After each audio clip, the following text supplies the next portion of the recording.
Hello and welcome to Microsoft Hates Greg.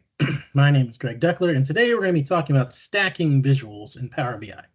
Now, stacking visuals, it's not my favorite thing to do. In a lot of cases, it's a very hacky way to accomplish, and try to work around some of the severe limitations with Power BI's visuals. There are good reasons to do it. We're going to show you one of those, and then show two that you can get around the problem, but there's some issues. All right, so first up, this is what I call a good use of stacking visuals. So what you have here is you actually have 1, 2, 3, 4, 5, 6 different visuals that are all kind of stacked on top of one another. And this came out of the community forums. Somebody had posted this as an example image of what they were trying to create with some tickets, basically the call center tickets, where they wanted to have, the current tickets, the previous month's tickets, and then this kind of indicator here, which is basically green if it's the tickets are lower than the previous month, and red if they're higher, etc. So so this is pretty simple. This is a shape, right? This is just a rectangle. This is also where the fill has been used, and then this is also a rectangle which is no fill, and has a border around it. This is a simple card visual, which basically just takes the open tickets, which is a measure, and it returns a number, right? So I just have this hard coded to 4,999 right there. And I'm using, the call out value, to get total tickets. In this case, it's another card visual, but in this case, right, I'm actually returning that previous month format open tickets, 0, 0, 0. I could have split that into a text visual and then another card visual, but I just decided to do it all in one. And then this finally is another card visual where the percentage change, right, is just open tickets minus open tickets previous month divided by open tickets previous month, right? And the open tickets previous month is just, I have a hard code 9,999. This was just for demo purposes, just to show them what was possible in Power BI in terms of stacking visuals and getting what they wanted. And the nice thing is, right, you can always go to select the whole thing, format, group it, and now you can move the whole thing around. Well, thought I grouped it. Oops, love that feature. Okay, yeah, you can move the whole thing around. But yeah, you do have to be careful because even when it's grouped for some reason, like once you're done moving it, you can move around the individual parts as well, which is kind of annoying.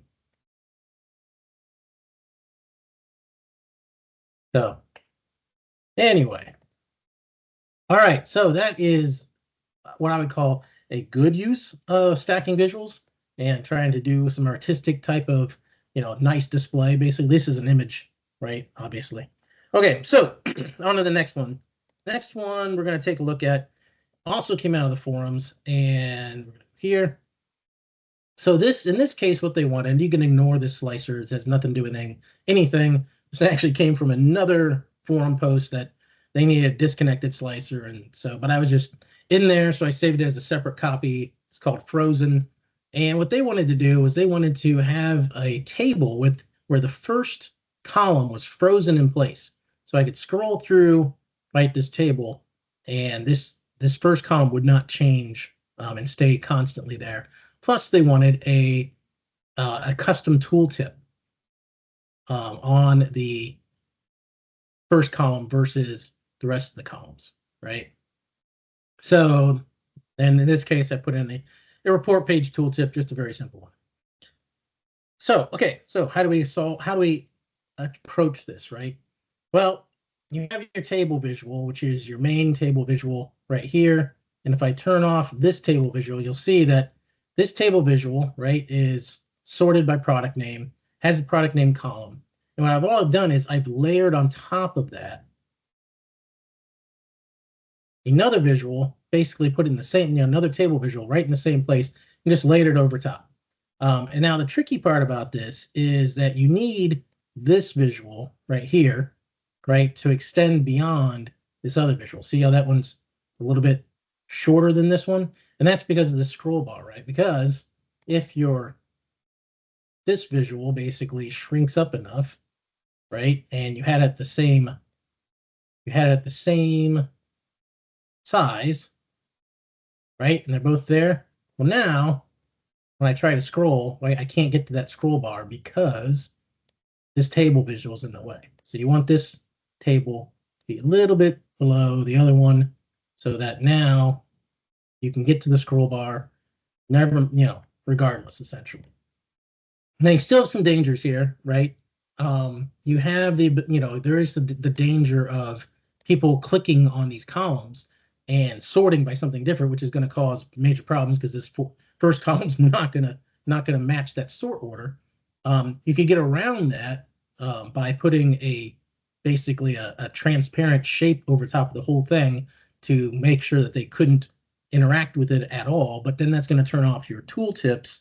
So, not a great solution. Anytime that you're using stacked columns like that, you can run into major problems because you're trying to thwart how Power BI's sometimes garbage visuals, the way they work and their severe limitations. Now, a potential better solution to this, not hugely better, but another way would be to essentially not stack the visuals as much. So in this case, I have a visual here and a visual here, right? And then I've got in the way this one is set up is that I go into the values and I turn off text wrap, and I go into column headers and turn off text wrap because there is a magic column here that is shrunk up to nothing, which is that product name, right? So once I do that, I can shrink that one up, and then I don't have to have as much overlap. It's a little bit easier, in terms of the scroll bar, and maybe I can actually have these pretty much right there next to each other, so I don't have to worry too much about that. It does look like a single table, except that this line doesn't quite extend out over there.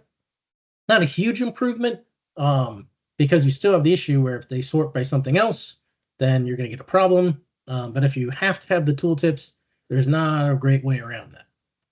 Okay, so that is the frozen column version. Now the last one is a stacked visual. So in this case, what they wanted is they wanted to have data labels, and then they also wanted to have a total data label that included two elements of information, one being the total and the one being the percent of the overall total, essentially. So you can see here I have that, I have my stack visual, and ignore, this is just dummy data, right? Ignore everything as far as that goes, but you can see I've accomplished this goal. Not exactly easy to get there, in my opinion. So we have our stacked visual, right? And that is right here stacked. But we also, if we turn that off, you can see that the totals actually show up still. So how are we doing that? Well, the issue comes in. So why are we doing that? It's a good question. Better question. So, and it comes down to a stupid limitation of stacked columns. So in here we have like data labels, and we can expand values. And here we have this add data this field where we can add a measure or something, right? So that's awesome, except just to be inconsistent for no good reason, right? I go down here to data labels, total labels, right? I can turn total labels on, okay, but and I have a values card instead of a value card. I'm not sure why one's plural and one's not.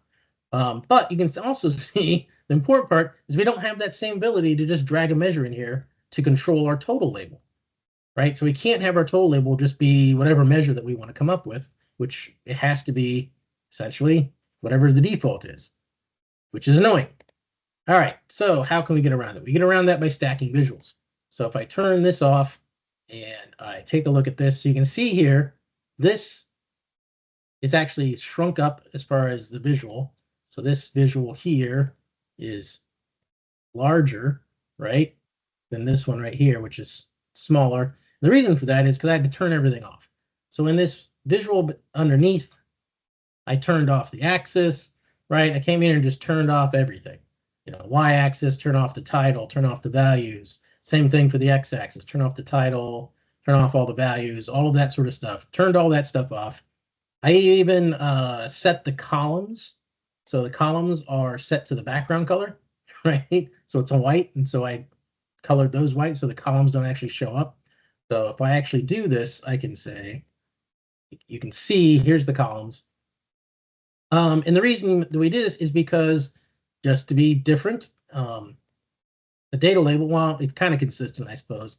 The data labels, the value, I can actually drop in a measure here, and then it will show up for the total. And the measure here is simply, right, where I grabbing my measure 2, I divide and work out my percentage, do a result where the measure 2, and then a percentage in between parentheses, right? And so that's what that shows up there. So I can use that for my data label for the column chart, but I have to kind of adjust the size and all of that kind of fun stuff and kind of get it to where these basically overlap. So if you take a look at this, right, you can see a little bit of the black. I could probably do a little bit better to shrink it up. You kind of have to play with how big this is behind under so that these totals line up with the actual columns and aren't kind of skewed off to one side or the other. But that is it. All the crazy workarounds that we have to do to get around the limitations of Power BI's visuals, which is really annoying, and it always seems really hacky and kind of garbage way of doing things when I have to resort to these kind of shenanigans to get something to work for work out a problem, or and I don't think it demos. I don't think it's a good demonstration of Power BI in the forums. That doesn't show well. Like, well, to do something that like this that should be simple, you have to jump through this many hoops to get there. But such is life. Such is life with Power BI. All right, well, that's all I have for this video. Hope you enjoyed it, and I'll see you next time.